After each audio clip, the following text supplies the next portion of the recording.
Hello and welcome to episode 134 of Prose. This week, get stuck at the ultimate red light and find horror and violence in a man's dreams. While you listen, please head over to prosepodcast.com as our one-stop shop for all things prose. I shan't ramble on about the usual things I ramble about this week, but go check out the website. There's some stuff there. All right, no more pomp and circumstance. Let's just get to the tales, shall we? This week, we have All Red and Wicked Dreams Abuse. Enjoy.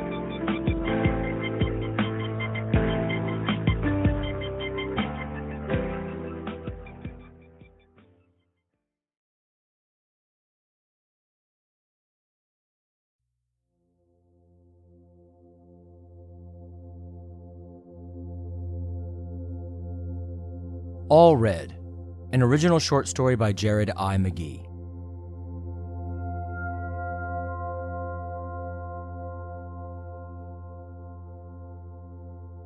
So yeah, I'm dead. Or dying. Or something in between.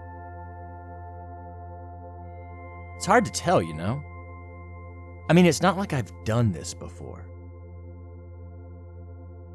All I know is that I was going about my morning routine, and then, almost as if I had blinked and immediately went into a dream, I was out here alone in a city that was too quiet, seemingly wholly abandoned. That's right, my morning routine, blink, oblivion. I actually woke up a little earlier than my alarm, which isn't always a good thing, but today it was. It meant I could both take my little dog for a walk and get some fitness in before having to head off to work for the day. So I went about doing just that. 1.5 miles in the nearby park. The dog was beyond pleased. To have a long walk in the morning was a rare treat for the little guy. The walk itself was uneventful, just a lot of sniffing and peeing, the usual for him. I do recall that the morning was unusually cold for May. It held in it a bite of a mid-February sunrise.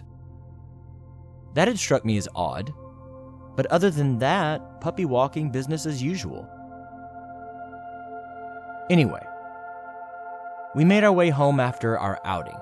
I fed him, got dressed for running, and went out to run my customary 10K. Again, uneventful. It wasn't good, it wasn't bad. It wasn't easy, it wasn't difficult, it wasn't pain-free, it wasn't painful. It just was. An hour later, I was back at home doing push-ups and sit-ups, desperately trying to maintain my aging physique, biding time and its inevitable tug. These little home workouts are generally only 20 minutes long because of my daily time crunch. But again, I had woken up early, so I squeezed in a full 30 minutes. Honestly, the morning was the best I had had in a long while. I drank a protein powder-based shake for breakfast and put a half pot of coffee on to brew. I'd snagged that to go on my way out to work. I loved taking coffee with me that I could sip on from the beginning of the morning all the way to lunch. After getting the coffee machine loaded and getting to work for me, I took a shower. And, well, you get the point. This was all normal. Banal.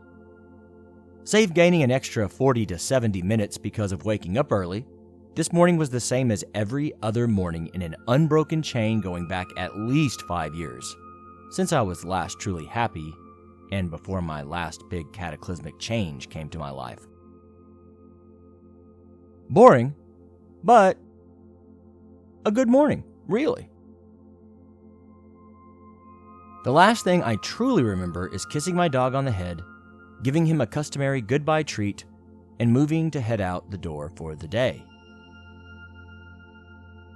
After that, it's foggy. No, not foggy. It's all fog, dense fog. Did I go down the 3 flights of stairs? Did I take the elevator instead? Did I catch the bus? I don't know. I know I didn't touch down in the office before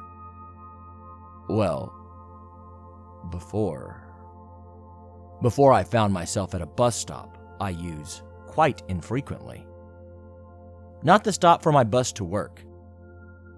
This one is at the corner about 2 blocks from my apartment by a smaller park I sometimes use to walk the dog when I'm in a rush, which is far too common if I'm being honest. I immediately knew something was off because there was no traffic, and there is always traffic, even at midnight on a Sunday. On a weekday, this place should be all screeching brakes, groaning chassis, and blaring horns. Instead, it was just me. I turned around and walked into the small park, trying to see if there were any morning dog walkers or elderly Tai Chi practitioners out. There always were, 7 days a week. That's the thing. But the park was devoid of all signs of life, too. There in the little oasis of green amid the concrete, I realized several things at once. There were no birds chirping or flitting about. No squirrels scampered here or there on quests for food. The wind that had added to the unseasonable chill during my earlier walk and run had disappeared entirely. The day was flat. It was all so odd. The world was holding its breath. So I took a deep breath myself and I held it. Just because it seemed like the right thing to do there in that moment. Absolute stillness. Quiet like I hadn't experienced even in the most remote places on camping trips down in the swamps and the bayous when I was a boy coming up in Mississippi. There was always some noise, everywhere. But not here. Not now. Something was wrong. I circumnavigated the park and ended up right back at the bus stop. I found myself waiting, as if I were going to catch a bus, which was simply not the case. So I made to cross the street in an effort to further explore. And then I saw. All the traffic lights were red. As far as my eyes could see, I looked to my left, to my right, in all directions, head on the swivel. They were all a level, steady red. A sea of red. That unnerved me. Maybe more than it should. So I crossed the street and began to walk 1 block, 2, 3, and on. Block after block. Intersection after intersection, the lights were all red. Red, red, red, red, red. The world had stopped. I honestly don't know for how long I walked or for how far. But, and this is when all doubt was banished from my mind, I ended up back at that same bus stop, waiting. I'd not really been paying attention, but I knew I'd walked at least a mile, as I had seen some of my more frequented restaurants, bodegas, and markets all seemingly open for business, but utterly abandoned.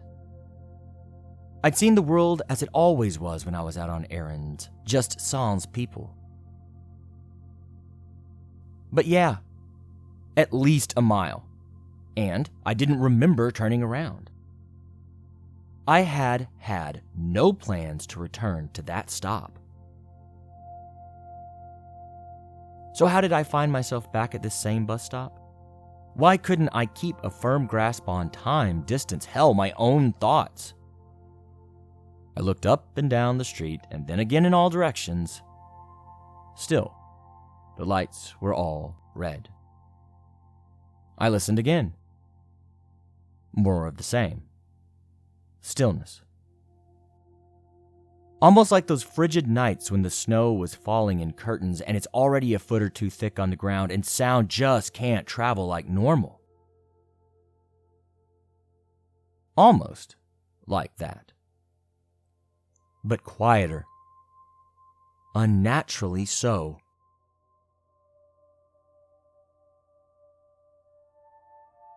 Three times I left that bus stop to wander and see what I could make of the world. Once, even trying to head home to check on and find solace in my dog. 3 times I ended up back at that bus stop. I think I'm meant to stand here and wait. Wait for what? Who knows? Wait for something. A bus to somewhere. A bus to nowhere. Maybe I am dead. Maybe it's transport to heaven, or to hell, or to something in between. But as I stand here and wait, I can't help but wonder. If I'm meant to wait here for whatever, how will it ever get to me? When all the traffic lights in all the world are glaring that angry red. The world has stopped. And yet, here, I wait.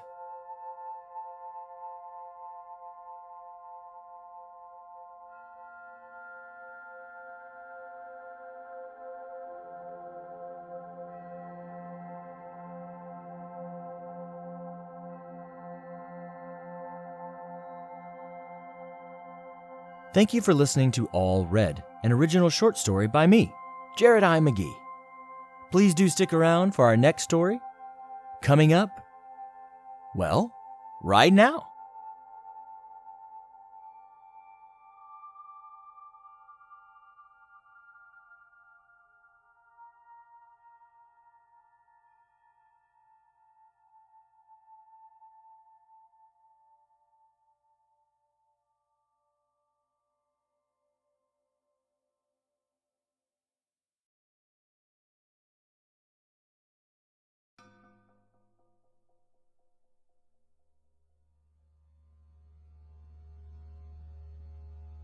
Wicked Dreams Abuse, an original short story by Jared I. McGee.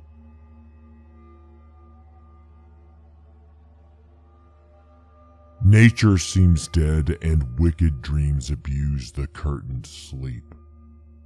Witchcraft celebrates pale Hecate's offerings and withered murder, alarumed by his sentinel the wolf, whose howl his watch thus with his stealthy pace.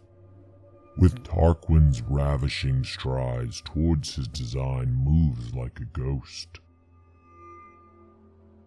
Thou sure and firm-set earth, hear not my steps, which way they walk, for fear thy very stones prate of my whereabout, and take the present horror from the time which now suits with it. While I threat he lives, words to the heat of deeds too cold breath gives.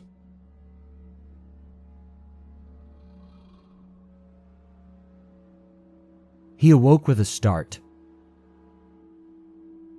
He was wet again. He was hurt again. He put his hands down to his side. Fire. Sticky. Damp. There it was again. Blood.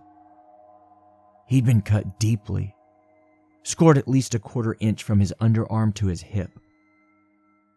It wasn't like he was flayed or anything, but it was a significant cut. He'd have to buy more sheets. How long had this been happening now? Thinking back, it had to be at least 6 months. The first time he had awoken to pain and blood was around Thanksgiving this year. It was now mid-April. 6 months it was then. For half a year he had grown to dread going to sleep, grown to fear the night. Whereas the night held sexiness, restfulness, and other warm things for many, it had come to be nothing more than a dark miasmic atmosphere that was haunted by nightmares, witches and dark goddesses and sacrifices, only in his sleeping mind, of course.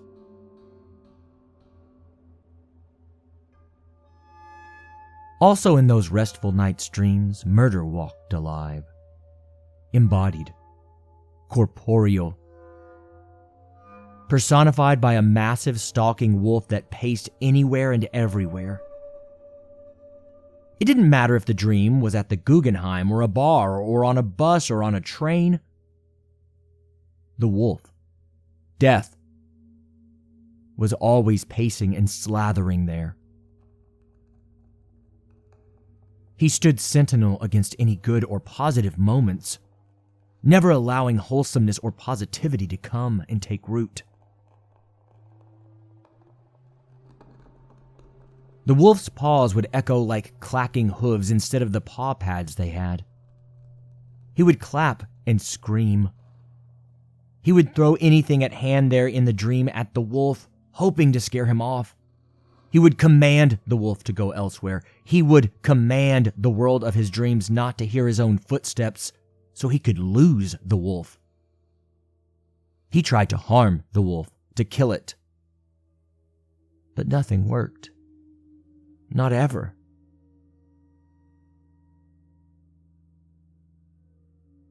He had tried not to sleep for quite some time. It hurt after about 3 days. Drugs and drinks and every trick in the book eventually stopped working.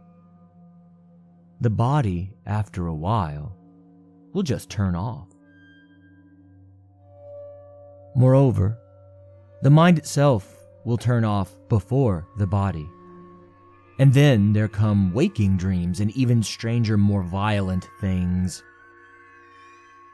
Weird sisters, ravenous children, simulacrums that resemble loved ones but long to rip and gnash and tear. Truths that the mind simply cannot handle. He tried to lie to himself during his days where he could attempt to go to work. He would tell himself that he does not think of these spectral attacks. He wasn't waking up cut up, bruised up, broken and bleeding.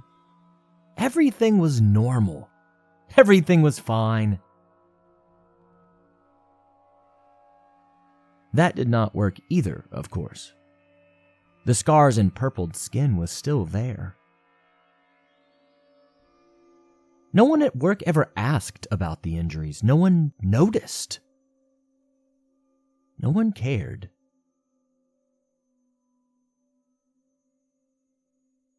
He came to wonder if he could entreat with those dark forces that had somehow come to focus on him. Maybe he could spin some words on them, help them understand that he was a good man. Help them understand that if they were to grant him time to rest, he could do even better, be even better of a man.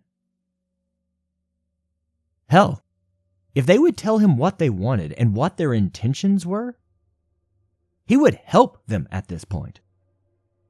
Maybe they could find common ground, common objectives. With their consent, he could do their bidding, honor them in their will, after months of pain, he had no honor to cling to himself. Desperation meant that he would be thankful for any respite through any means.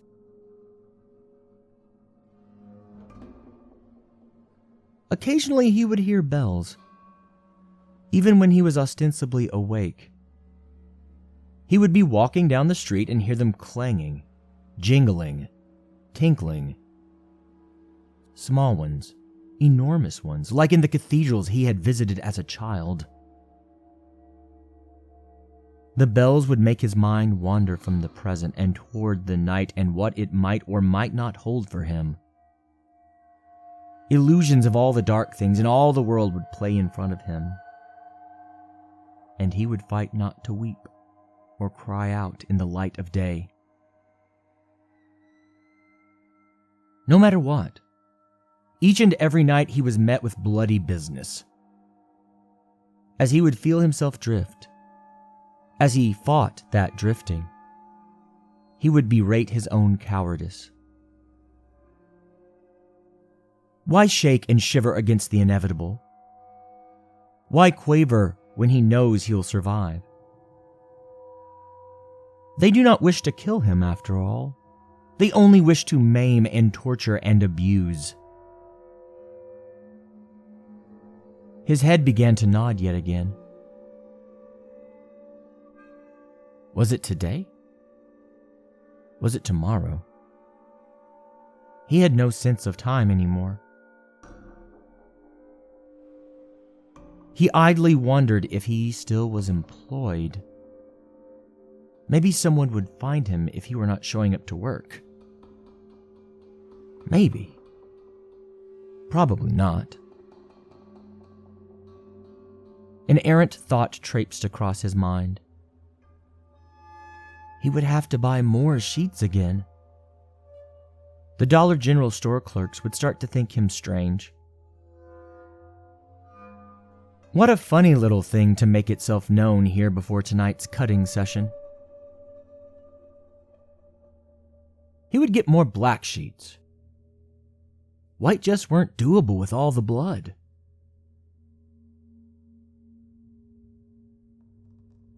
Eyes closing. A wolf's howl.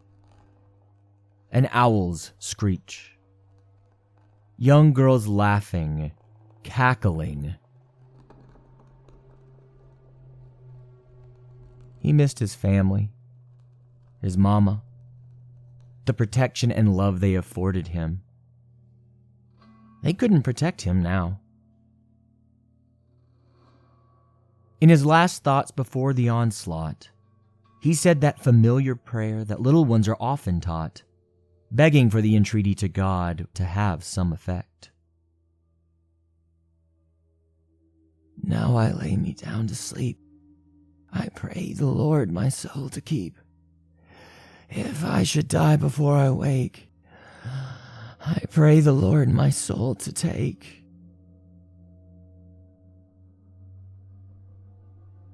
The darkness came.